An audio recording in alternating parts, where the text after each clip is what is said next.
Hallelujah.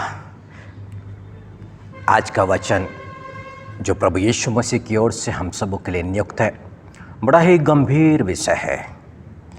और लूका के सुसमाचार उसके 9वीं अध्याय 28 से लेकर 36 में एक घटना यहाँ पर घटी है।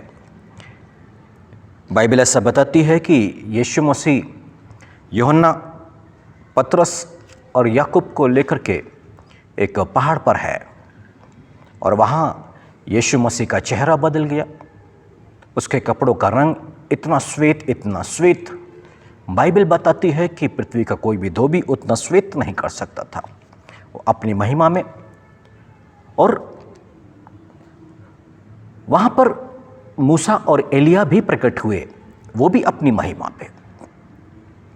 अब वहाँ पर जो घटनाएं घट रही हैं, चेले, बाइबल ऐसा बताती है कि वो नींद से भरे हुए लूका के सुसमाचार में। पर इस बात को हम समझें, पर पवित्र आत्मा एक बात पर हमारा ध्यान ले जाना चाहता है, और वो बात है लूका के सुसमाचार 16वीं अध्याय 19 से लेकर 31वीं आयत में, जहाँ पे एक कंगाल लाजर है और एक धनवान व्यक्ति जो बैंजनी वस्त्र पहनता है, धूमधाम के साथ में रहता है। अब दोनों की मृत्यु हो गई है। धनवान व्यक्ति तो अधोलोक की पीड़ा में, आग की ज्वाला में तड़प रहा है एक बूंद पानी के लिए भी, और दूसरी तरफ कंगाल लाजर अब्राहम की गोद में है। अभी आंखें उठा करके इस धनवान व्यक्ति ने देखा है अब्राहम की गोद में लाजर को, और उसने अब्राहम को पुकारा, हे पिता, मुझ पर दया करके लाजर को भेज कि उंगली का एक सिरा पानी में डुबो के मुझे चखा दे। एक बूंद पानी के लिए तरस रहा है, इतनी पीड़ा है। परंतु अब्राहम ने उसे उत्तर दिया, हे मेरे पुत्र, तू अपने हिस्से की जो भी शांति था, सुख था, सब तू भोग चुका, अब लाजर का समय है। परंतु अब्राहम से उस व्यक्ति, धनवान व्यक्ति ने कहा, तो ठीक है, कम से कम लाजर को मेरे घर में भेज दे, ताकि वो उनके लिए गवाही हो, और लाजर जाके उनको बताएगा कि तेरा भाई वहाँ इसी पीड़ा में है, तो कम से कम वो मन को फिरा के इस पीड़ित जगह पे ना आए। अब्राहम ने उस धनवान व्यक्ति से कहा कि देख, उनके पास मूसा और भविष्यवक्ताओं की पुस्तकें हैं, वो उसकी सुने। बस यही एक गंभीर बात है कि अब्राहम ने कहा कि उनके पास मूसा और भविष्यवक्ताओं की पुस्तकें हैं, वो उसकी सुने। परंतु ये यीशु मसीह से आगमन से पहले मूसा और भविष्यवक्ताओं की किताबों को पढ़ना, उसका पालन करना, परंतु इनका आधार था यीशु मसीह के आगमन के विषय में। मूसा की किताब यानी कि व्यवस्था की किताब गवाही देती थी, भविष्यवक्ताओं की किताब यीशु मसीह के विषय में गवाही देती थी। परंतु हाँ, उस समय की जो व्यवस्था थी उसको मानने की आवश्यकता नहीं है। और यही बात कहीं चेलों के मन पर भी बैठी थी, क्योंकि जब यीशु मसीह का रूपांतरण हुआ, वहाँ पे मूसा और एलिया प्रकट हुए। चेले नींद से भरे हुए थे। लूका के सुसमाचार 9वीं अध्याय में और उसके 31वीं आयत में लिखा है, ये महिमा सहित दिखाई दिए और उसके मरने की चर्चा कर रहे थे। यीशु मसीह के मृत्यु के विषय में वो चर्चा कर रहे थे, क्या क्या घटनाएं होने वाली है, उस सब के बारे में वो बातें कर रहे थे, मूसा और एलिया, और वो भी यीशु मसीह से। और आगे लिखा हुआ है, जो यरूशलेम में होने वाला था, पर आगे लिखा है, पतरस और उसके साथी नींद से भरे थे, और जब अच्छी तरह सचेत हुए तो उसकी महिमा और उन दो पुरुषों को जो उसके साथ खड़े थे देखा। जब वे उसके पास से जाने लगे तो पतरस ने यीशु से कहा, हे स्वामी, हमारा यहाँ रहना भला है, अतः हम 3 मंडप बनाए, एक तेरे लिए, एक मूसा के लिए और एक एलिया के लिए। यानी कि उनके मन के अंदर में वो मूसा और एलिया के लिए क्या कल्पना कर रहे थे, कितना आदर था, क्या वो यीशु मसीह के समतुल्य उस मूसा और एलिया को समझ रहे थे? और तभी तो उन्होंने कहा 3 मंडप, एक यीशु मसीह के लिए, एक एलिया के लिए और एक मूसा के लिए। यानी कि एक बराबरी का दर्जा था वहां पर। उनके मन में यही बातें बैठी थी कि मूसा और एलिया जो बातें कहते हैं उनको मानना पड़ेगा।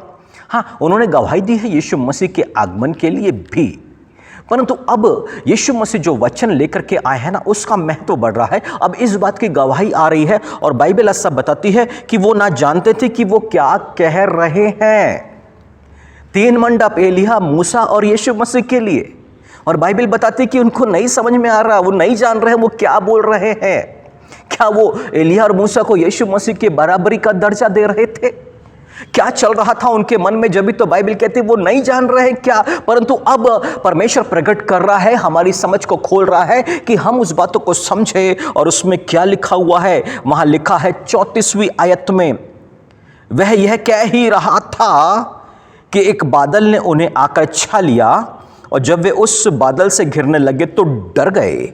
और जब उस बादल में से शब्द निकला, ये मेरा पुत्र और मेरा चुना हुआ है, इसकी सुनो। अब मूसा एलिया नहीं, यह मेरा पुत्र, प्रिय पुत्र, मेरा चुना हुआ, इसकी सुनो। यानी कि यीशु मसीह ने जो वचन लेके आया ना, अब परमेश्वर कहता अब कोई भविष्यवक्ता नहीं, मूसा नहीं, अब यीशु की सुनो।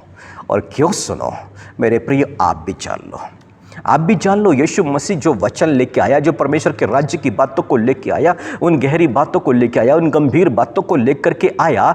बाइबल हमें यहाँ स्पष्ट रूप से बताती है, यदि हम यूहन्ना की 8वें अध्याय को पढ़ेंगे तो यीशु मसीह ने प्रकट किया, जो मेरे वचन पर चलेगा तो वो अनंत काल तक मृत्यु को ना देखेगा। इसलिए परमेश्वर ने कहा कि यह मेरा प्रिय पुत्र, मेरा चुना हुआ, इसकी सुनो। यदि यीशु मसीह की आप सुनते हो, उसके वचन पर चलते हैं, यानी कि नया नियम जो वचन यीशु मसीह के द्वारा प्रकट किया गया है, उस पर चलते हैं तो अनंत काल तक मृत्यु को नहीं देखेंगे। पहली बात होगी, पहली बात।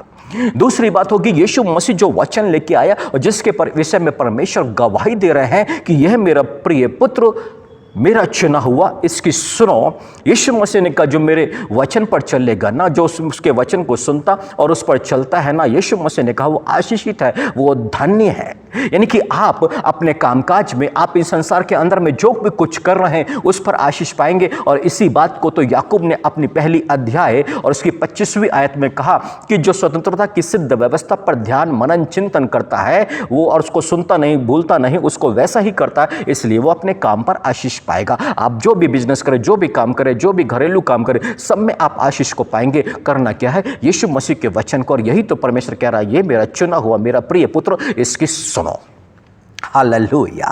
इतना ही नहीं, तीसरी बात है जो परमेश्वर ने कहा ये मेरा प्रिय पुत्र है, मेरा चुना हुआ, इसकी सुनो। वो एक ब्लेसिंग्स और हमारे जीवन पर लेके आती है। वो यूहन्ना 8वीं अध्याय और उसकी 31 और 32वीं आयत में, मेरे प्रिय भाइयों और बहनों, जहां पर यीशु मसीह ने कहा यदि तुम जिसने विश्वास किया, उससे यीशु मसीह बात कर रहे थे और कह रहे थे ये तुम मेरे वचन पर बने रहोगे तो तुम सत्य को जानोगे और सत्य तुम्हें स्वतंत्र करेगा। यानी कि यीशु मसीह के वचन पर बने रहने के लिए आज़ादी है, स्वतंत्रता है। मनुष्य अपने बंधनों से, अपने श्रापों से, अपनी बीमारी से, अपनी कमजोरी से, अपने दुर्बलताओं से, अपनी अशांति से, और यहाँ तक कि मनुष्य कैसी भी कमजोरी, दुर्बलता, कैसे भी बंधन में, शैतान के बंधन में क्यों ना हो, उससे वो आज़ाद हो जाता है। और यही तो यीशु मसीह ने यूहन्ना के सुसमाचार 8 उसके 31 और 32 में कहा है। हालेलुया। पर इतना ही नहीं, जब ये गवाही हो रही है कि अब मूसा और एलिया नहीं, यह मेरा प्रिय पुत्र है, अब इसकी तुम्हें सुनना होगा। और बाइबल ऐसा कहती है, यीशु मसीह ने कहा है मैंने जो वचन तुमसे कहे हैं वही पिछले दिनों तुम्हें दोषी ठहरा देंगे। मतलब यही यीशु मसीह ने जो वचन लेके आया है वो हमारे न्याय का आधार होगा।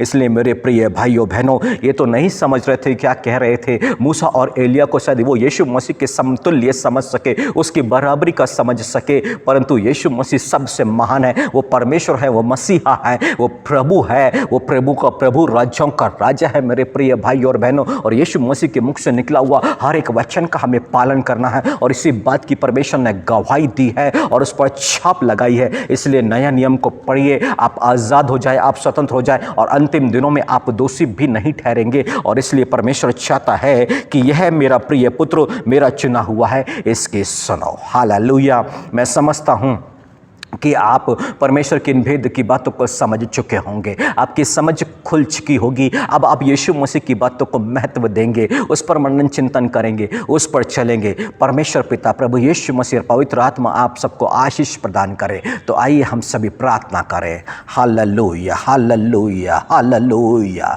धन्यवाद मेरे प्रभु यीशु मसीह, आप परमेश्वर के राज्य की महान बातों को लेकर के हमारे बीच में आए, हम पर प्रकट किया प्रभु जी। आज हम इस बात को समझ गए प्रभु जी। चेहरे जब उस समय कह रहे थे 3 मंडप बनाएंगे, एक आपके लिए, एक एलिया और एक मूसा के लिए, परंतु वो ना समझते थे कि वो क्या कह रहे हैं। हे मेरे प्रभु यीशु मसीह, हम जो कहते हैं उसको समझने की हमें ताकत और समझ दे प्रभु जी, कि हम जो बोले उन बातों को हम समझे प्रभु जी। हम व्यर्थ बातें ना करें प्रभु जी, और विशेष करके हम आपकी बातों को महत्व दे प्रभु जी, जो हमारे लिए न्याय का आधार होगा प्रभु जी, जो हमें स्वतंत्र करता है, जो हमारे जीवन पर, हमारे कामकाज पर आशीष को लेके आएगा, और आपका वो वचन जो हमें अनंत काल तक मृत्यु को हम देखने ना पाएंगे प्रभु जी। हम धन्यवाद करते हैं आपके कीमती अनमोल वचन के लिए प्रभु जी, जो आपकी दया से हमारे हाथों में सौंपा गया है प्रभु जी। हम इस वचन का सम्मान करें, इसका आदर करें, अपने मन में ग्रहण करें प्रभु जी, ताकि जो 4 आशीषें आज हमने प्राप्त की है वो जीवन भर हम सभी के साथ में बने रहे।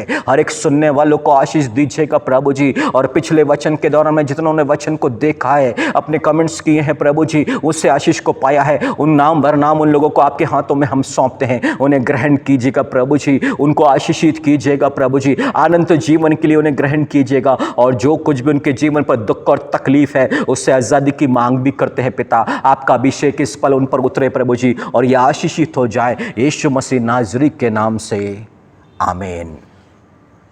जीसस।